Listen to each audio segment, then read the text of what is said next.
Please note, in this episode we briefly mention issues of assault, which some listeners may find upsetting. All the way down, these people have been associated with important historical events. War of the Roses, Gunpowder Plots, the most appalling rape and rogue. Welcome to 100 Years, 100 Objects, stories from the collections of Lancaster City Museums. My name is Rachel Roberts and I'm the Collections Registrar for Lancaster City Museums. In this series, we're celebrating 100 years of our museums by looking in depth at 100 of our favourite objects and the stories that they can tell.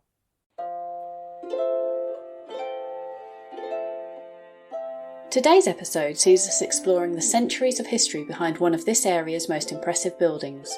It's a building that's been at the heart of national power struggles and events. Today's object is a print showing Hornby Castle.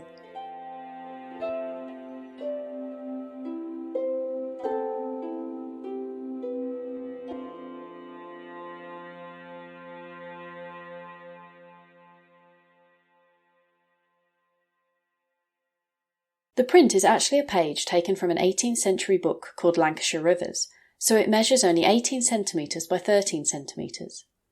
It's based on a drawing by an artist called B. Ralph and shows the castle high atop a rather dramatic hill with the River Lune curving around its base. The castle is shown with an impressive keep and tower, but you can see that some of the curtain walls are broken down with foliage growing over them. The rest of the black and white image shows the rolling countryside behind the castle and the silhouette of a large tree to the right-hand side of the foreground. This is just one of many prints showing Hornby Castle in the museum collection.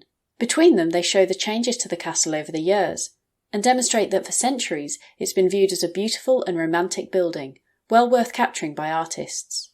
We wanted to know more about the history of this intriguing building, which in modern times looks very little like the scene shown in this print, but which has played a role in national political events throughout its history.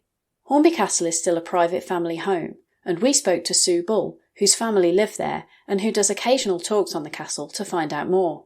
With so much to cover, she began with a potted history of the owners and events up until the Wars of the Roses. Hornby Castle really started in about 1089 when William the Conqueror gave it, after a lot of argument with the nobles, to one Roger de Montbegon. The Montbegon family took over the land from a Saxon called Alric, but Roger de Montbegon's grandson married Alric's granddaughter, so the families merged in that way. Roger de Montbegon built the typical Motte and Bailey castle down at Gressingham Bridge, but his son, Roger de Montbegon II, upgraded to a stone castle on the top, which is where Hornby Castle has been since, in about 1100. Not much of that remains except a few foundations which were discovered at various stages. Roger de Montbegon III was the biggest of the bold bad barons you could possibly imagine.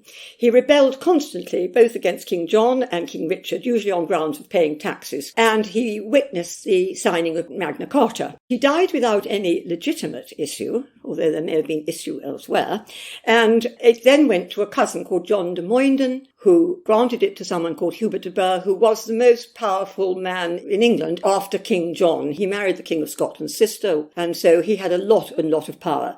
The de Burgh family held on to 2 generations, and then there was a challenge to their ownership by somebody called John de Lune Valley, who was another descendant of Roger de Montbegon, who said it should never have been granted to Hubert de Burgh in the first place, and he wanted the castle back. And after 40 years of legal dispute, the first of many, he got the possession of Hornby, and it went to his daughter, Margaret de Lune Valley. And she, in her turn, brought it as part of her marriage portion to Sir Richard de Neville. It remained a Neville castle for many generations, and it came down to another Margaret de Neville, who married Sir William Harrington of Farlton, a very distinguished soldier. His son was another very famous soldier, but then the War of the Roses broke out. The Harringtons were Yorkists, and so Harrington and his son fought for the Yorkist side. The Battle of Wakefield, they were both killed, which was a terrible tragedy for the Harringtons because they knew that at this stage their feud with the Stanleys would make them very vulnerable. James Harrington of Farlton, a younger brother, rushed into Hornby, took possession, and then began a fascinating period of the Stanleys trying to get the Harringtons out, partly through legal means by appealing to the king, also by bringing up a wonderful cannon called Mile End and firing at the place, but they didn't get in then. At this point, the feud between the Stanleys and the Harringtons over possession of Hornby Castle boiled over in a way that helped shape English history at the highest levels. The Harrington family, who were the incumbents of the castle, were Yorkists, and obviously Richard is a Yorkist. And when the castle was under threat from the Stanleys seizing it, he remained a very strong support for James Harrington, who again was meant to have carried the standard at the Battle of Bosworth, so it shows you this very close political and friendship as well. All the time, as I said, the Stanleys were trying to get Hornby and kept requesting the king, Edward IV, to hand it over. He only handed it over because at that time his own position was very insecure, the king, and he needed the support of those with the biggest private armies, which of course was Stanley, not Harrington. So he ordered eventually the castle to be handed to the Stanleys, who moved in, and the Harringtons had to go away. When Richard III became king, the Stanleys were very anxious about their possession of Hornby because they thought, with Richard being such a strong supporter of the Harringtons, he may well boot them out. And at the Battle of Bosworth, he should have won on grounds of strength. He had a much better army. In the middle of the Battle of Bosworth, he got separated from his own army, and that was when the Stanleys saw the gap and broke their word to Richard that they would support him, charged down, and he was killed. The Harringtons really had no hope after that. But the interesting thing about Richard III is he spent so much time here. While James Harrington had it, he was here constantly. He must have spent a lot of time walking along here and looking down the valley and everything. But this wasn't the only national event that Hornby Castle and its residents played a part in. It was also a Hornby Castle resident who brought down the Gunpowder Plot. The first Lord Monteagle, Sir Edward Stanley, was a great friend of Henry VIII. There was then the second Lord Monteagle, third Lord Monteagle.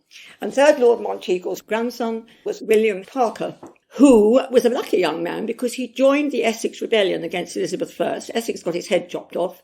His father paid £5,000 to save his son's head. And he was then recalled to Parliament by James I. And there's a strong suspicion that he was actually planted as a spy amongst the plotters, because it was very odd for him to suddenly turn Protestant when he was an ardent Catholic, and he had had his head saved. Nobody knows, there's a lot of arguments, but the interesting thing is that he was very much connected to the plotters. His sister, I think, was married to a plotter. Guy Fawkes was a neighbour and often came. He received a letter, nobody knows quite whom, but it's suspected of his sister, warning him not to go to Parliament. He got this letter, handed it over to the spymaster, I think it was Salisbury. Immediately then it unravelled. And what is interesting is that he got a large sum of money and a pension for life for his services rendered, which again, you can make of it what you will.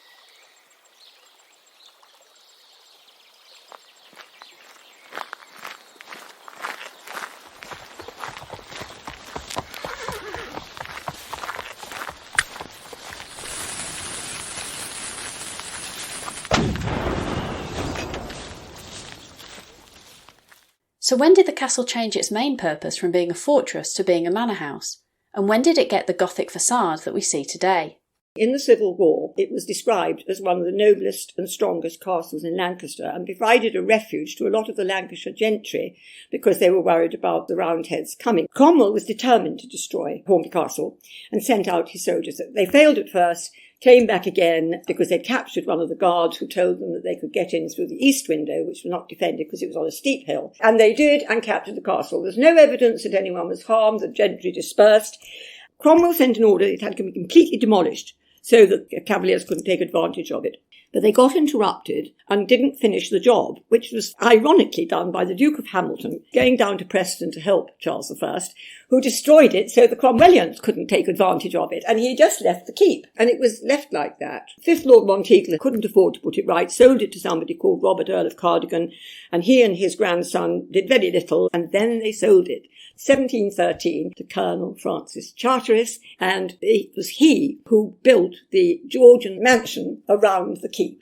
Colonel Francis Charteris was the most appalling rake and rogue and inspiration for Hogarth's The Harlot's Progress, and was thought to have used Hornby Castle at one time as a brothel, as he did his house in Hanover Square. He got away with this terrible lifestyle because he had so many influential friends. One serving girl took him to court and sued him for rape. She couldn't have done it herself. So she must have had some very big, important backers who wanted to bring Charteris down. And at first he wasn't worried because he just paid everybody off. But the jury found him guilty. He was sentenced to hang. But his son-in-law, Lord Weems, came to his rescue and organised a petition with all these wealthy people like Robert Walpole to get him off. Not out of any love for his father-in-law, but because his estates would have been forfeit, in which case the family money would have all gone. So they got this petition and got him off. After that, it was inherited by his grandson, who was equally unpleasant, until it was then sold to John Marsden of Wellington, who began to make sketches of turning it into a Gothic mansion, but it never got completed. One of the biggest and most important legal cases, of which they think Dickens based Bleak House, took place in the Marsden period of his will. There was a lot of suspicion about a codicil that had been added with undue influence involved. And there was this great lawsuit, which took 10 years, whereby the heir at law, Sandford Tatum, challenged the will. Everybody read it every day. Nobody knows, but it's interesting that Bleak House did appear 6 years after this amazingly public lawsuit. Sandford Tatum eventually got it. It went to his nephew, Pudsey Dawson, a banker and businessman. So Pudsey Dawson really put the Gothic extension on. Pudsey Dawson eventually died. It went to his nephew, Richard Pudsey Dawson, who found the house so mortgaged because you don't build castles on the cheap. So once again, the house was terribly mortgaged and Richard Pudsey Dawson wished to sell it. To give us some of the more recent history of the castle, Sue told us about the wealthy industrialist who came to town one day with the purpose of buying the castle. John Foster owned the Blackdyke Mills, typical Victorian industrialist. He introduced many new ways of making textiles and was a very successful businessman. And when Hornby Castle was put up for sale, he came over to purchase it. And there's an interesting anecdote because on the day of the sale, the local neighbours had gathered and were saying, oh, this rogue is coming from Yorkshire with bags of gold, they said. Not at all the sort of person we want. When the day of the sale came, the Castle Hotel was full of all the people coming to Nosy Parker. And a man came in and said, could he have something to eat? And the landlord said, well, yes, he said, but you'll have to have it here because the dining room is full of all the people who've come for the sale. And as this man got up to go, the landlord said to him, well, happen by tonight I may have a new master. And John Foster replied, yes, and happen by tonight, he said, it may be me. He renovated the castle. When he died in 1879, his son William continued the building works, adding a larger kitchen area and enlarging the servants' quarters. In 1881, William was appointed High Sheriff and he held his sheriff's breakfast on the 9th of July at Hornby Castle. He had 300 guests in the castle itself and 1,500 in marquees in the grounds. 600 gallons of beer and 40 large cheeses were consumed. He then left in a carriage procession for his grand entry into Lancaster. Crowds lined the road all the way from Hornby to Lancaster, cheering wildly as the procession passed, and if some of them had some of the beer, I'm not surprised. He died in 1884, and his son Colonel William Henry Foster inherited. He built a new gateway for the north side of the castle and a new wing on the northeast side. Huge staff, house and gardens, hot houses grew pineapples and exotic fruits. Typical heyday for a Victorian country house, and was much admired. After the Colonel's death in 1908, Hornby devolved to his son Henry Cyril Warnford Foster. He dismissed most of the staff as he felt that as a bachelor he had no need for such a large household, eventually moved into the Castle Hotel. Meanwhile, the castle remained empty for 14 years, until 1939 when it was bought by Sir Harold Parkinson. And today it is a private residence. Like all old houses, especially Gothic ones, Hornby Castle is rumoured to have a ghost. Before she left, Sue told us about the castle's spooky story, and finished by telling us why she finds the history of this intriguing building so fascinating. The ghost is meant to be Lady Harrington, who was the widow of Sir Harrington killed at the Battle of Wakefield. A Victorian story went around that seeing the body of her son and husband coming back, she was so distressed that she threw a baby off the keep and she was disconsolate. But historically, she was past childbearing age and there is no missing baby. Many Victorian stately homes, as they became sort of gentrified, like to have a ghost. There are many country houses where a serving maid or somebody threw a baby out of a window, so I think that can be discounted. The best story is actually recorded in a Lancashire dialect poem called The Hornby Park Mistress. It's about a young girl called Margaret Bracken, who was found pale and wan and distressed one morning. And she told her mother that she had met the ghost of Lady Harrington, who'd led her over hill and dale and up the river Lune, and she was exhausted and fell into this terrible state in the morning.